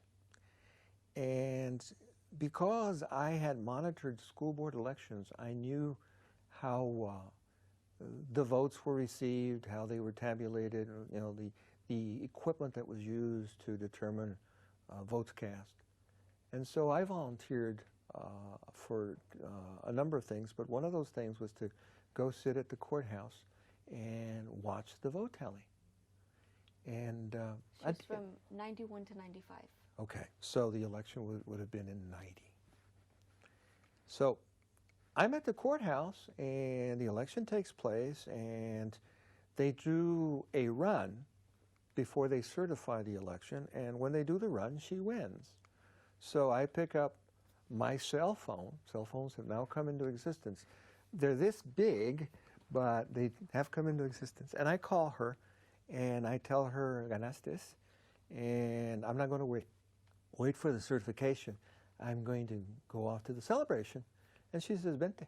So I got in a car, and I went to the celebration. And when I walked through the door, she says, "There's a problem. Here's the phone." So I get on the phone, and Danny Mena, who was then her campaign manager, said, "Get back here." So I got on the car and went back to the courthouse and walked in, and he said they couldn't do the second. The machines failed. And I said, "They couldn't do the second?" Okay. So we sat there, literally sat there the next 8 hours, In the meantime, phone calls are going back and forth the country, across the state and across the cities of Dallas and Houston. And let me explain why. The state of Texas could not certify her election and Richard's election until they could get the certified election results from El Paso. We finally did 3 days later, and Alicia did win. But that was a cliffhanger, okay? And it was a great outcome. Alicia did a fabulous job. By the way, Alicia appointed several people to different positions, and one of those people was the nutrition program director, Margarita Sanchez. So she worked with her viejitos, as she used to say, and ran the nutrition program for them. So were y'all still active in El Piso at this time, or no, now everybody's going their different ways? Margie remained as a consultant, but not as an active participant. And quite frankly, she was always sought out. The leadership, trusted her knowledge and understanding. Where we are now is back to the latter part of the 90s, 96, 97. Were you involved in the other civic organizations at this time? Oh, I was with the chamber, not the chamber, the United Way. I was on their allocations committee. Very glad to be on it, primarily because it was at a time that my bishop and Planned Parenthood were having issues, and there were no reason for issues. As is the case today, it's still an issue for the state government. Planned Parenthood receives funds from all manner of people and organizations, and it understands that some funds it can use for abortion services and some it can't. It knew that United Way funds would be for other services, and I was glad to provide them that support, primarily because there's a whole slew of people who would have gone without services had they not been available. So I enjoyed that, being part of that. In,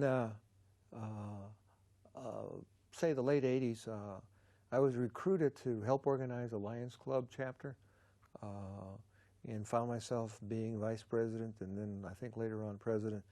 And after a time, I'm a firm believer that you join something and you work at it, but you don't stay with it forever. Although if you look at my history with legal services, since I was a legal services lawyer, I have served in some form or fashion with legal services all my life, even to this day. I'm on the board of Texas Legal Services Center here in Austin.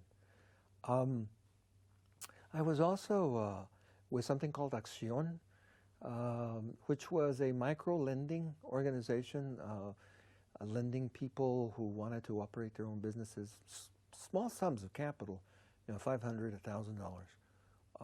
Enjoyed that immensely. I was on the loans committee, so I had to review the applications and have the interviews and the like, and then make recommendations on whether to fund or not to fund. I was with my parish council, my Catholic church, finance. So all voluntary? All voluntary. Immensely enjoyed doing that kind of stuff. Managed to practice law full time and do these other things because I owed it to the community. I got a lot out of it. I don't want to sound like I was sacrificing, because I, quite frankly, got probably more out of it than I put into it, so to speak. But I had, again, the full support of my wife. Nunca me marcó el alto. She always was there. She'd say, "Great, do this, enjoy this." Because she's a nurse at this time, and you'll have your 2 kids. Absolutely. She's at this point she's become a public service nurse. I think she became a public service nurse about '84, working for the city county health department. She's devoting her focus to women's health issues. In the early '90s, she goes back to school and gets her master's in women's health. She opens a clinic for the Kellogg Foundation out in the cotton fields of San Elizario.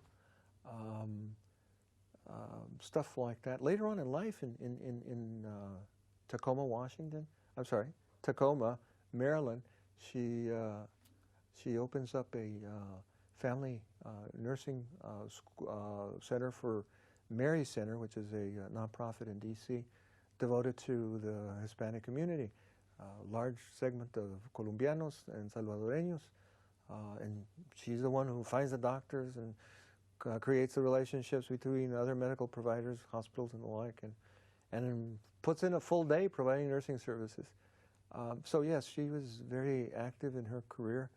Regrettably, that little experience in the cotton fields gave rise to a diagnosis that she was suffering from asthma. She has particulate matter asthma, which is normally attributed to dust or, in our case, cotton. And we had to move. We're told by her doctor that we need to pick a place which has some level of humidity. So we're kind of into, well, okay, I got to sell my business, meaning... So this was late 90s? Yeah, we're late 90s. Got to sell my... She gets her diagnosis around... I'm going to say 86, 87, 88. Actually later, about 87, 88, 89. And it's not you have to do it now, but you have to do it. And so we're busy selling my building. We're busy whittling away clients. And that's in the late 90s? Yeah. By 98, the firm had closed. I was back to being a solo and keeping most of my clients. I was now the exclusive lawyer for Region 19, which Dr. James Vasquez was the head of. He was the executive director. Interestingly enough, you ask about volunteering. Approximately 2 years later, he asked me to serve on the board. And I went from being a lawyer for them to serving on the board as a member of the board of directors, again, without pay. I served on the board of Thomas and General Hospital, which is now the University Medical Center. I was vice president, and I was in charge of the audit and fiscal matters. And what year was that? 90, no. 99, 2000, 2001, 2002. So did you move out of El Paso, or so once you're... Well, that's where we're headed, as it were. We were in the throes of closing. It's now 2000, closing stuff down. And a gentleman who I knew for many years asked me if I could do him a favor, and I kind of cringed at the notion of doing a favor. Not that I wouldn't do a favor, but it's typically a legal favor.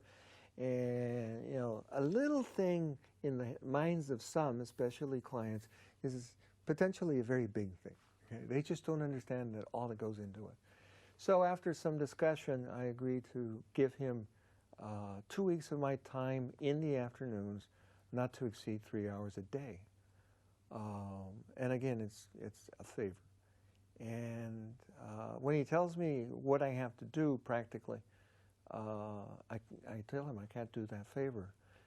What he wanted me to do was assess the legal office of one of the government agencies in the city of El Paso. And I couldn't assess it because there's a lot of privileged stuff. And so, you know, you have to be part of the firm, for lack of a better description. You have to have a role. So the way they figured it out is they made me a special consultant, which you can do as a lawyer. And so I went in and I made an assessment, and I told him what the assessment was. And I left and I was done. Only to be called back and asked to explain all this stuff to the management team. So I explained it to the management team. And one of them says, well, you know, what would it take for you to take over? And I said, no, I can't do that. I got to practice and whatever. And I didn't say it, but fundamentally I've got to leave. You know, can't do that. So the reality was that there was a person who had just been appointed by the president to serve as the head of the agency. And that's why there was a hiatus, an interim. And that person called me up and asked me if I would serve as his lawyer. And that changes things.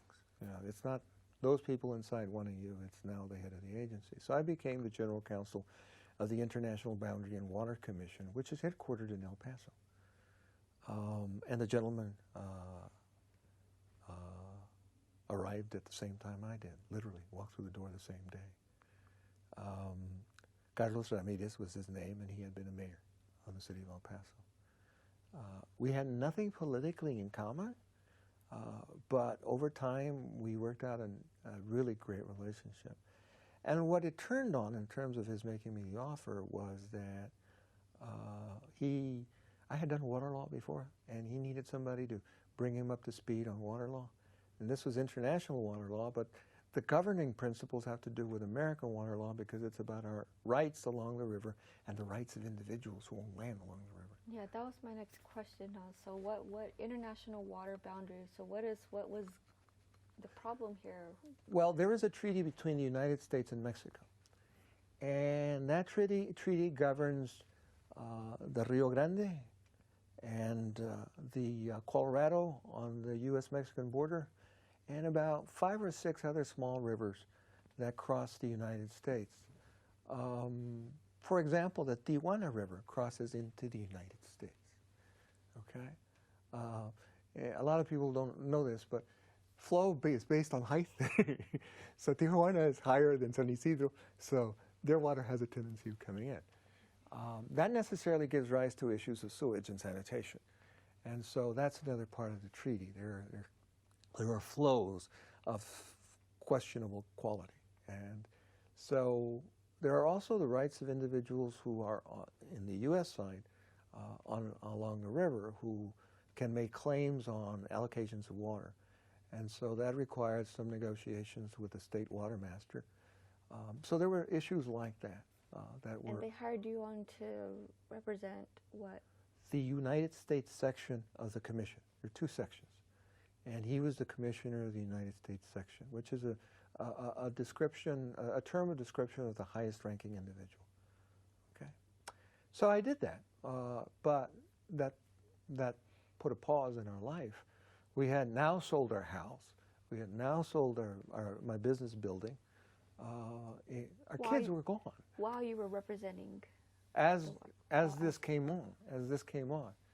So we tried something. We said, okay, let's take advantage of this situation since nos hemos deshecho de todo. Let's try different places in the city of El Paso for you to live in. We were living in the valley, which is where the higher inversion layer is, which means most of the bad stuff. So we moved to the escarpment, tried that for 6 or 7 months, which is a little higher. But she didn't do better. So then we moved to the top of the mountain. Not the top, but on the mountain, so to speak. And that didn't prove to be right. But what we're talking about now is a process of, a year and a half going by. Within the first couple of months that I'm supposed to be working there, I get shipped off to Washington for an ethics committee meeting, and it's on the night before 9/11. So I am in a meeting with Albert Gonzalez, who was then the Attorney General of the United States, the head of the ethics office, governmental ethics office, whose subsequent successor has just recently resigned for reasons that I won't get into. Good reasons. In any event, what you have is all these people in this room talking about the ethics of lawyers. See, as the general counsel of that agency, it was my responsibility to assure the ethics of all the employees, including the head people. I was a senior ethics officer. So the result of that meeting, as it were, never took place. Because the moment we got into meeting, Albert was called outside and got on the phone, came back in, apologized to us all, indicated there was a problem, left. The head of the ethics officer picked up the phone, got on the phone, and then invited us all, we were in a hotel, invited us all to the lounge area, because that's where they had television sets. And like the rest of the country, we stood there as the second airplane hit the tower. And then the airplane hit the Pentagon. That was a rude awakening into my now new government life. Everything changed. And I don't need to tell you because you experienced that. It took me a week to get home. There were no flights. finally got home, and I could see that my family was traumatized by what was going on. I knew it in my wife's voice, but you have to be in the same room to understand and appreciate how significant or of what quality it was. Why do you think it hit everybody so hard, like your wife and your kids? I think, as a matter of fact, we as a society have lived with this notion that nobody can get to us. It's premised on geography, the notion that there are two oceans and we would know way in advance if anybody was coming. The second thing has to do with this idea that it was so easy. It took very few guys, all of whom were in some way committed to dying anyway. And it was national in scope because it happened in 3 different places. If it had only happened in one place, we would have probably all gone, well, it can't happen again. But now we were faced with the reality that it could happen anywhere, okay? Literally. I think that was what was at play. The immediacy of all of us being stopped from doing what we were doing, especially travelers, hit everybody. Everybody was affected. Every business in this country, every school in this country, every family in this country. So there we were, and it wasn't for a day or two, it was for weeks. What was the climate like in D.C. while you were still there? I was allowed to leave. I was in Norfolk, Virginia, which is very close to D.C. On the day of the event, the highway going to D.C. was closed, so there was no way we could go anywhere. The day after the event, they opened the highway, and I literally drove into Washington. The first thing I saw was the Pentagon, okay, because that was the highway that brought me into the city. I had been fortunate. You couldn't use phones. I don't know if you remember that or not, but phones were not working. The phone service was gone. So on the day I arrived, I knew Washington. I knew it very well because I'd lived there. So I was able to, on the Virginia side, find a hotel and get settled quickly because I knew that a lot of people who would otherwise be traveling wouldn't be traveling, and so they would be booking all over the place. And then after I checked in, I got in the car and I drove downtown, and I was blown away by the fact that at every street corner, literally, you got 4 corners, there was a Jeep or a vehicle, armored vehicle, soldiers in full metal jackets in battle armor, machine guns, armed and covered by personnel. And, this was K Street, this was M Street, this was 19th. Nobody was stopping you, but it was absolutely clear that the downtown Washington was in a state of siege, okay? Never seen it in my life before. The reason, by the way, I went there was I was trying to get to a airline office to get some notice of when I could fly. I found an airline office. It was on K Street, American Airlines, and I walked in, and there were hundreds of people. I eventually got to someone who said to me, "Can't tell you anything, just keep your ticket," because I had a return ticket. Just keep your ticket, at some point. So it was startling, Did you feel the same fear, if thinking about the last time you were in this kind of intense political moment, or was, Chicano moratorium? Did you have those same fears, or did you It was more moments? immediate. The one in the moratorium was more immediate. The distance between a baton swinging riot police officer and myself was at any one point 20 to 30 feet, whereas here there was no likelihood of being any incoming of any kind. There was no one was flying except for the military. So something happening would have to have been of the more contemporary kind, somebody putting an IED underneath a truck or whatever, and that wasn't likely. It wasn't anything that was a thought of in one's mind, so to speak. you didn't feel yourself in immediate danger? None like you did whatsoever, before? but I was unsettled. I really didn't feel safe, okay? So, a few months later, my son graduated from DePaul University, and my wife and I went to his graduation. And on the flight home, my wife said, you know, it is time for us to move. And I said, yeah, it is. And she said, where do we move to? We talked about different places. And I said, you know, the funny part about it is I want to move to D.C. And she says, I do too. And it met the environmental requirements we had, and it also had been a really good experience for us. So by the time we got to El Paso, we had agreed that the first one who got a job, we'd move. She got a response to her job inquiries 2 weeks later. Very valuable commodity, Spanish-speaking nurse in Washington, D.C. And so at this point, had you already completed your task with the International Water Boundary? Yes. Actually, I had started the resume process 5-6 months before because I don't know if you know this, but in government service, typically it takes a year to get a job. It just takes a very, very long time, very long time. So I had started the process. In fact, I had done 1 or 2 interviews at that point. And I had actually applied to about 5 or 6 different organizations in Washington. And what was the result of the other case you were working on? How did it end? Which case in particular? The water boundary one. Again, I wasn't hired for a case. I was hired to represent the commission in its negotiations. I'll tell you about one which I thought was interesting. The sewage coming in from Tijuana was a big problem for American beaches, Imperial Beach and Coronado Beach, San Diego.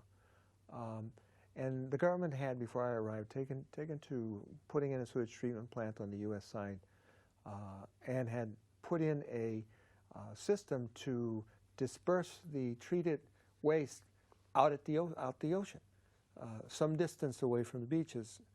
And that hadn't really resolved the problem. It needed to be brought up to higher quality.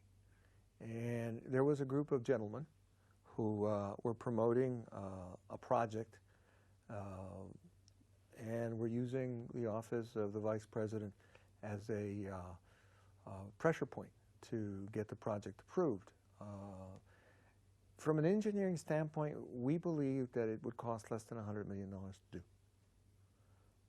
They were proposing a $300 to $400 million project and claimed that they had gotten permission from Mexico to do the project.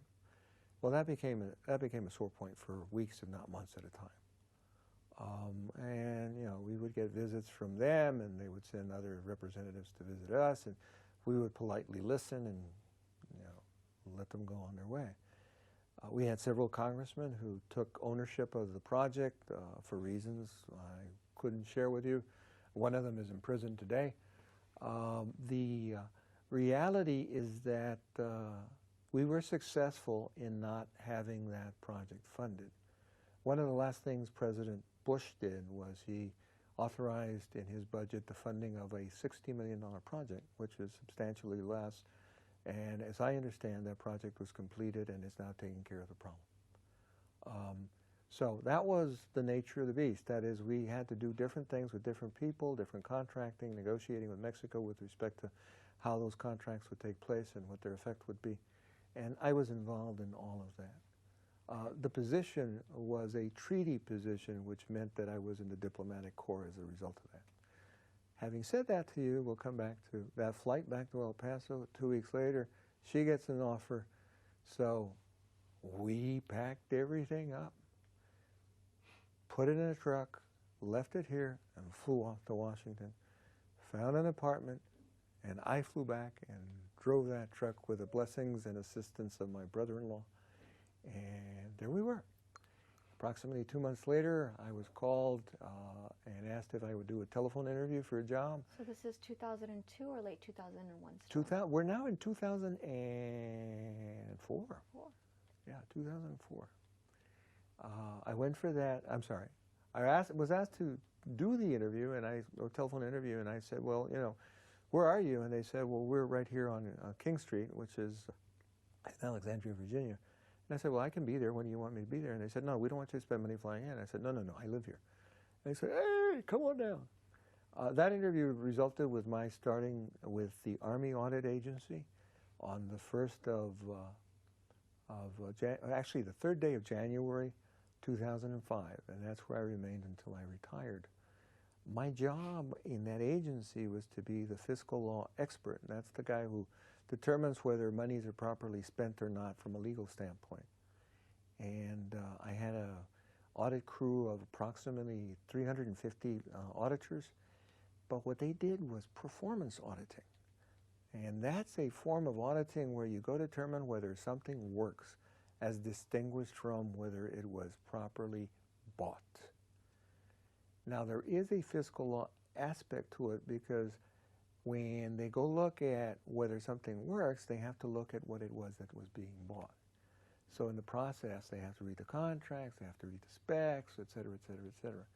And in that situation, they come up with stuff that, you know, questionable. So they would have me on call, and we would sit and we'd look at documents and we'd go back and forth.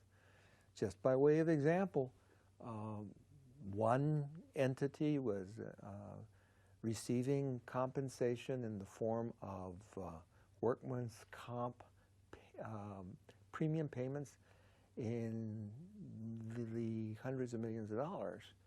And it didn't look right for a number of reasons. And went and did the research and ultimately recommended to Congress that Congress adopt a law making the government self-insured, because we were actually paying substantially more than we should be paying for that. And that's what the law is today.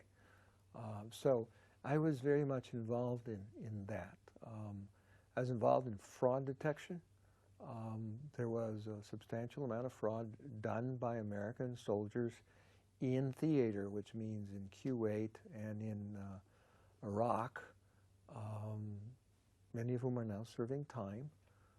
But it required lawyers to evaluate whether certain contract requirements were properly defined, whether certain contract requirements were actually bona fide, meaning were needed. And you know, we found instances where the on-the-ground auditors, while trying to determine performance, would say, we have a question. I'll give you an example.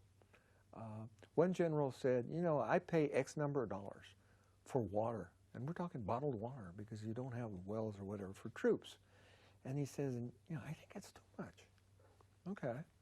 So one of the newbies, one of the new auditors in the theater, all of them are volunteers, by the way. They're in a war zone because they volunteer, was assigned the water audit. And so she went and did audit, and she discarded his contract and called for X number of thousands of bottles of water to be delivered here at this place.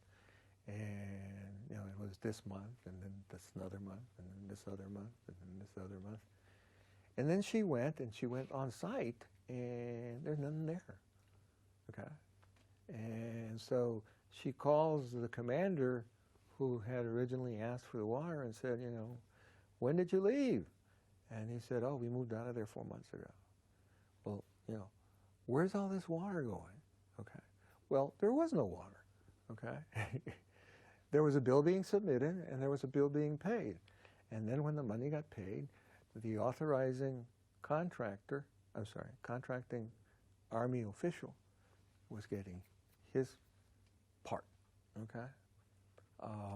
There's a gentleman today sitting in San Antonio, former colonel, who is sitting in jail today because he stole several $1 million worth of government money doing that kind of thing. And I was, you know, part of that legal team, the three of us, who were able to assist these auditors in figuring out what was what and what needed to happen. And of course, once we did, we brought the Criminal Investigative Division in, and they went from there. Was all of that made public, or was this kind of kept? It's all public.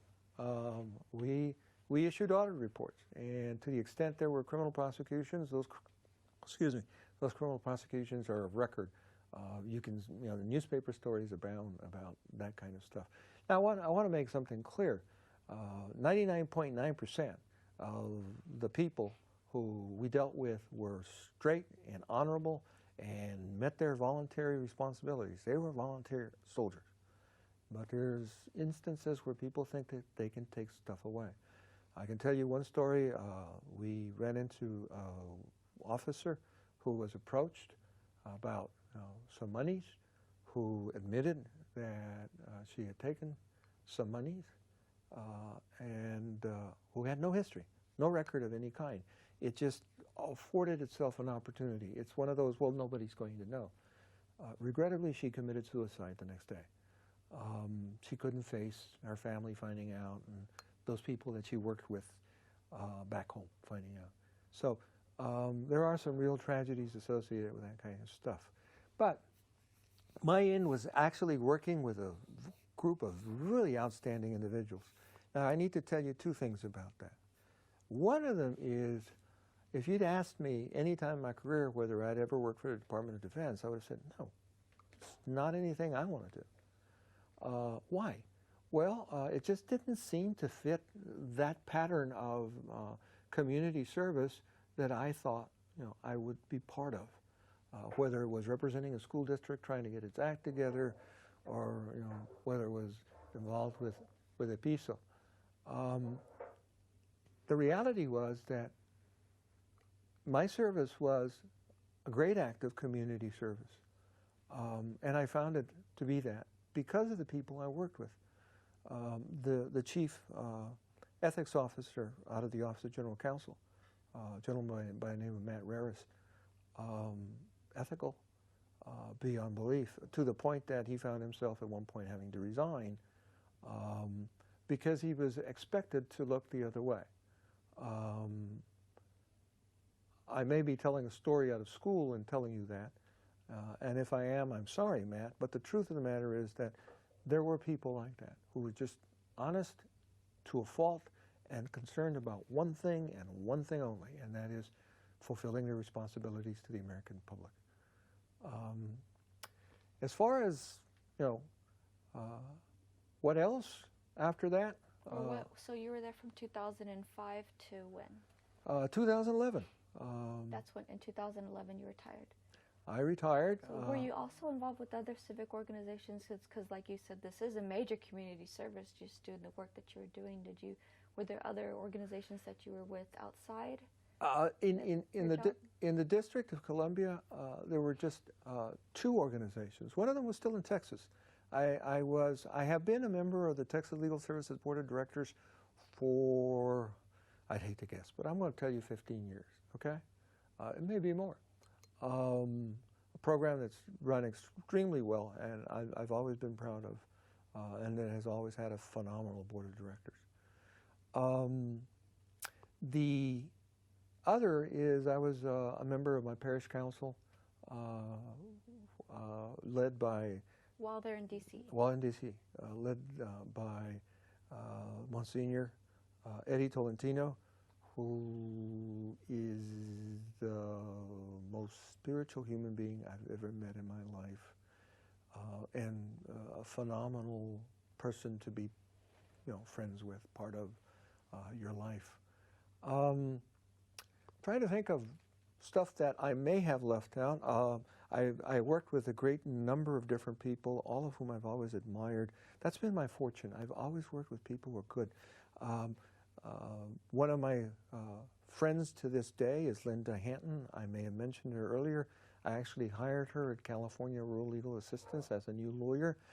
Later on, she became Deputy General Counsel when I was General Counsel of the Legal Services Corporation. She is in private practice in Washington and has a practice devoted to immigration law.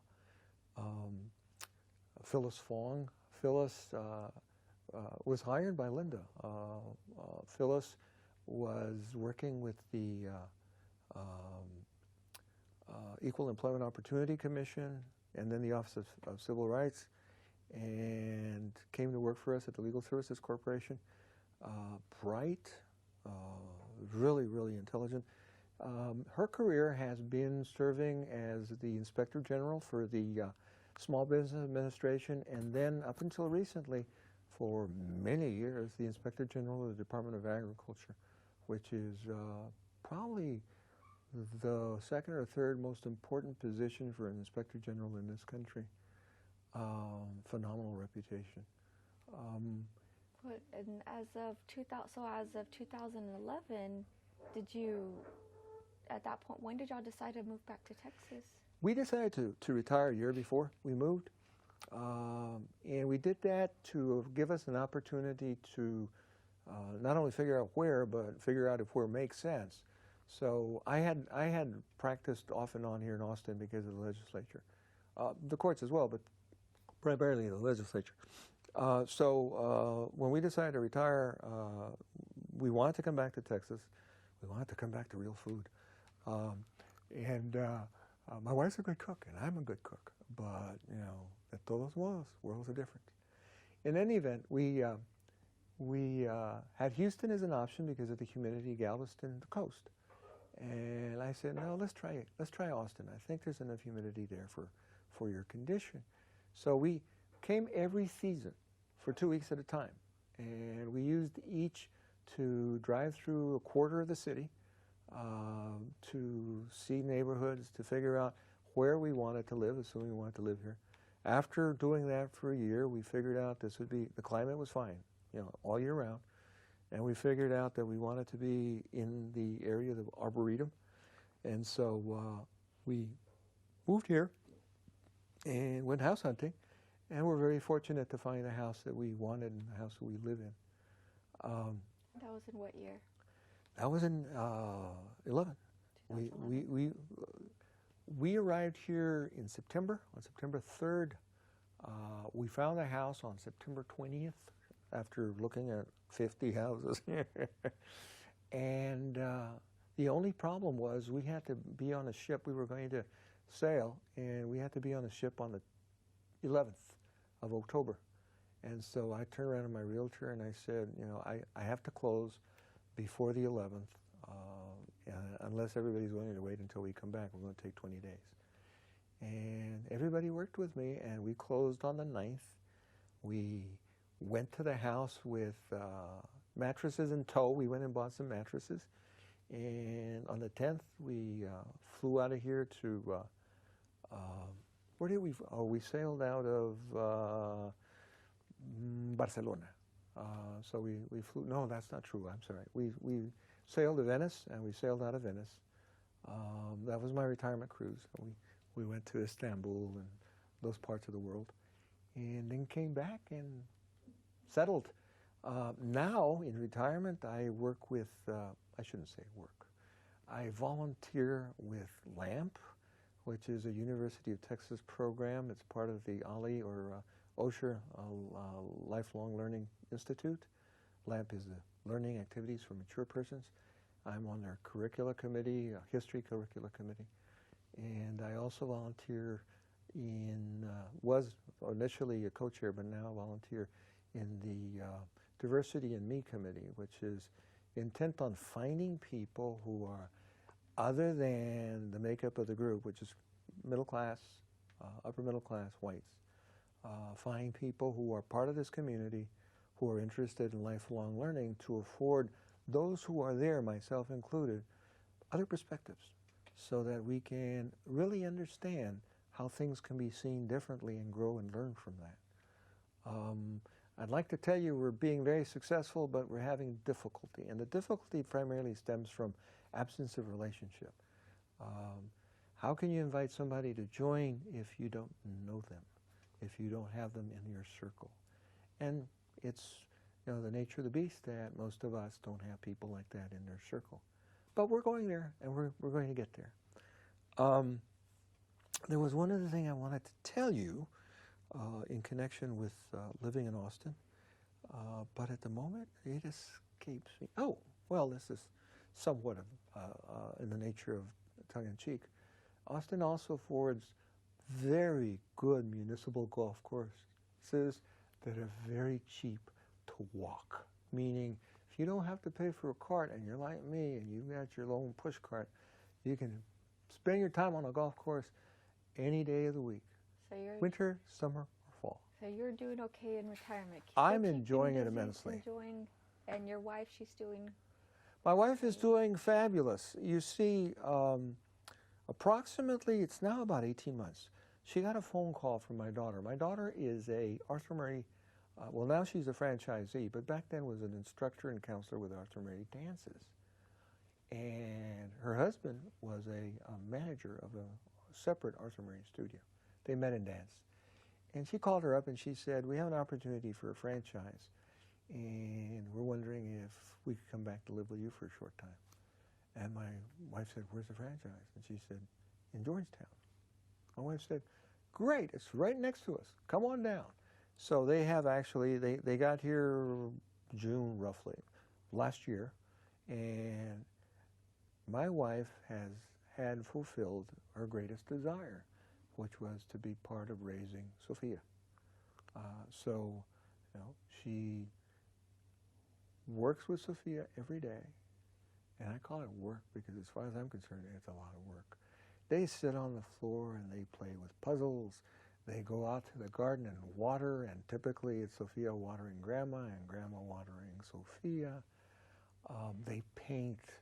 I get called in to do stuff from time to time, but if you look at my wife's face, if you look at her expression anytime she's around Sophia, there's this glow.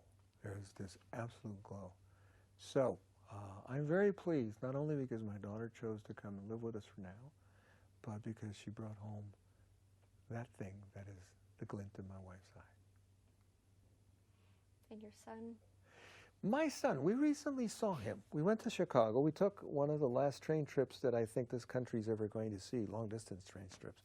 We went from Austin to Chicago by train, having never been on a train for more than 20 years. He's great. He works from home, which is, I guess, the norm in this day and age. He's a web developer for small, what do you call small businesses? Credit unions, hospitals, that kind of stuff. He went to the computer school at DePaul, as I mentioned earlier, and at the computer school he met Meredith, and who's a Chicago girl, and she also is in the computer field, but she's a there's a term for it and it's escaping me. She works with clients on a national level who she develops programming for, promotional programming. If you've ever seen Jeff Goldblum do the apartments ad, that's hers. That's her product. So they're both, you know, happy and enjoying Chicago. My son says, by the way, he lost his allergies. He used to have horrible allergies as a kid. He moved to Chicago. They live by the lake, and he says he's, you know, tremendously happy all year round. So I'm fulfilled in that respect. Well, Mr. Lewis, as we come to a close, is there any last, any last ideas or comments you want to make? As we tie up your moment up into 2017, anything you want future generations to know, for future lawyers, maybe your family? Any last comments to make? I grew up at a time which is typically described as a civil rights era. I was sensitive to the nature of Hispanic civil rights along the border. And so I foresaw that movement encompassing us, which it did. And I understood the adoption of laws in furtherance of civil rights to be a precursor to a better world. I needed to be part of what would bring about change, and I actively sought to do that in my life. And I saw change in the election of Barack Obama. What I could not have predicted, and maybe I was myopic, was what happened after he was elected. And what I see today, as I look at my granddaughter, tells me we're starting all over again. And I have no doubt that that's the way my grandparents felt when they reflected on what was happening before them.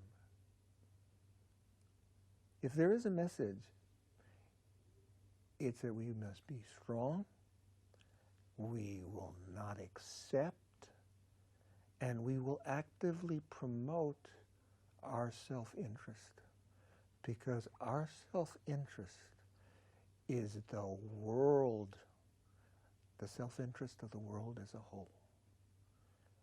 We want nothing more than to be like everybody else and to be treated like everybody else. And there's a message in that for us, that we treat everybody else just like we need to be treated. Si se puede. Yes, sir. Well, thank you so much again for being here and for contributing this great interview to Voces. We really appreciate your time. Thank you. Thank you.